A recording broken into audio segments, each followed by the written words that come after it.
Okay, so my famous Indiana Hoosier that I've chosen to do is Wayne Siebold. He was born in Orlando, Florida, and that's his Indiana connection. Or no, it's not his Indiana connection, but he was mayor of Marion, Indiana for 12 years. And he was a pair skater in the 1988 Winter Olympics, and he competed with his sister.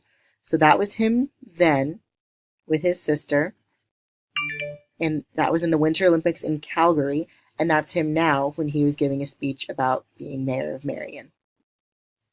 And so in figure skating, there are two main scores. You have your technical element score, or the TES, and it's based on the difficulty of moves and the execution of technical elements. And then you also have your program component score, or your PCS, and that goes on your artistry, interpretation, and presentation of your figure skating.